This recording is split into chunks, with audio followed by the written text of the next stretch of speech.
എല്ലാ കൂട്ടുകാർക്കും നമസ്കാരം. നമ്മുടെ പുതിയ വീഡിയോയിലേക്ക് സ്വാഗതം.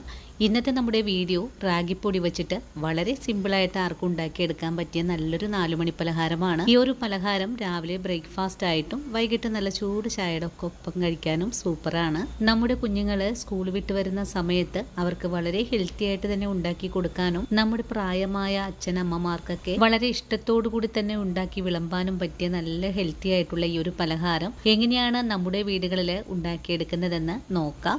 ഞാൻ ഈ പലഹാരത്തിലേക്ക് നാളികേരം ചേർത്തിട്ടില്ല. നിങ്ങൾക്ക് നാളികേരമൊക്കെ ചേർത്താണ് തയ്യാറാക്കിയെടുക്കാൻ ഇഷ്ടമെങ്കിൽ അങ്ങനെയും ചെയ്തെടുക്കാവുന്നതാണ്. അപ്പോൾ നോക്കിയാലോ.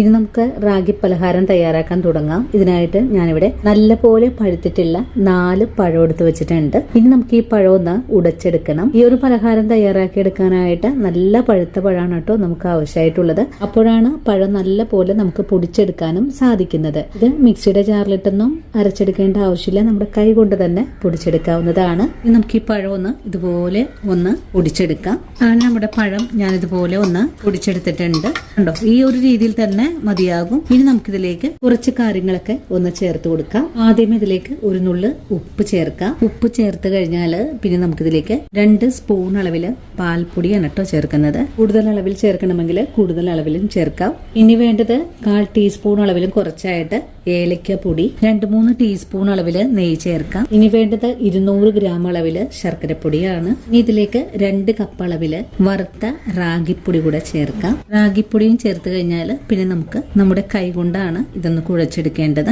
ഇതിലേക്ക് ഒരു തുള്ളി പോലും വെള്ളമൊന്നും ചേർത്ത് കൊടുക്കേണ്ട ആവശ്യമില്ല. പഴത്തിന്റെ നനവിൽ തന്നെ ഈ ഒരു പൊടി ഒന്ന് കുഴച്ചെടുക്കാം. പൊടി നല്ല ലൂസായിട്ട് തന്നെയാണ് നമുക്കവിടെ കുഴച്ചെടുക്കാൻ സാധിക്കുന്നത്. ഒരു തുള്ളി പോലും വെള്ളം ഒഴിക്കാതെ തന്നെ നമുക്ക് ഈ പൊടി നനച്ചെടുക്കാൻ സാധിക്കുന്നുണ്ട്. അങ്ങനെ നമ്മുടെ പൊടി ഞാനിവിടെ കുഴച്ചെടുത്തിട്ടുണ്ട്.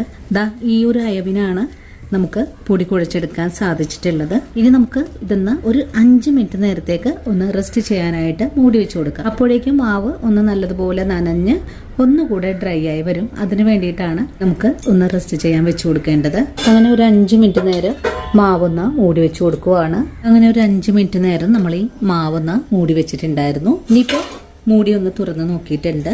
ഇപ്പോ അല്പം കട്ടിയായിട്ടാണ് കേട്ടോ മാവ് വന്നിട്ടുള്ളത്. ഇനി നമുക്ക് മാവ് വാഴയിലേക്ക് വെച്ചിട്ട് ഒന്ന് പരത്തിയെടുക്കാം. ഇനി വാഴയില ഒന്ന് വാട്ടിയെടുത്ത് വെച്ചിട്ടുണ്ട്. വാഴയിലയിലേക്ക് നമ്മള് കുഴച്ചെടുത്തിട്ടുള്ള മാവ് ഇപ്പോ ഇത്രയും കട്ടിയായിട്ടാണ് വന്നിട്ടുള്ളത്. ഈ ഒരു വാഴയിലയിലേക്ക് മാവൊന്ന് വെച്ചു കൊടുക്കാം.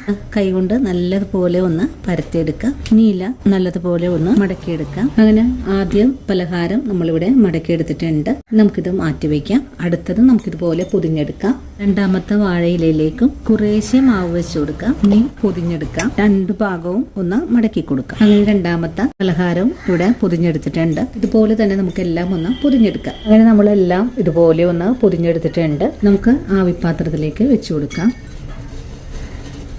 അങ്ങനെ എല്ലാം നമ്മൾ ആവിപ്പാത്രത്തിലേക്ക് വെച്ചു കൊടുത്തിട്ടുണ്ട്. ഇനി മൂടി വെച്ച ഒരു 10 മിനിറ്റ് നേരത്തേക്ക് നമുക്കൊന്ന് വേവിച്ചെടുക്കാം. ആദ്യം ഒരു 5 മിനിറ്റ് നേരം ഫുൾ ഫ്ലെയിമിലും അതിനുശേഷം ചെറിയ തീയിൽ 5 മിനിറ്റും കൂടെ വെച്ചിട്ട് വേണം വേവിച്ചെടുക്കാനായിട്ട്. അങ്ങനെ നമ്മുടെ റാഗി പലഹാരം ആവിയിൽ വേവിക്കാൻ വെച്ചിട്ട് ഒരു 10 മിനിറ്റ് കഴിഞ്ഞിട്ടുണ്ടായിരുന്നു. 10 മിനിറ്റിന് ശേഷം ഫ്ലെയിം ഓഫ് ചെയ്ത് കൊടുത്തിട്ടുണ്ടായിരുന്നു. നല്ലതുപോലെ ചൂടൊക്കെ ആറി വന്നിട്ടുണ്ട്. നമുക്ക് ഈ പാത്രം തുറന്നു നോക്കാം. നല്ലതുപോലെ പലഹാരം തണുത്ത് വന്നിട്ടുണ്ട്. ഇനി നമുക്ക് ഈ പലഹാരം ഒന്ന് തുറന്നു നോക്കാം. വളരെ സോഫ്റ്റ് ആയിട്ടാണ് നമുക്ക് പലഹാരം വേവിച്ചെടുക്കാൻ സാധിച്ചിട്ടുള്ളത്. ഇതുപോലെ വായിലിട്ടാൽ അലിയും വിധമാണ് നമുക്കിത് വേവിച്ചെടുക്കാൻ സാധിച്ചിട്ടുള്ളത്.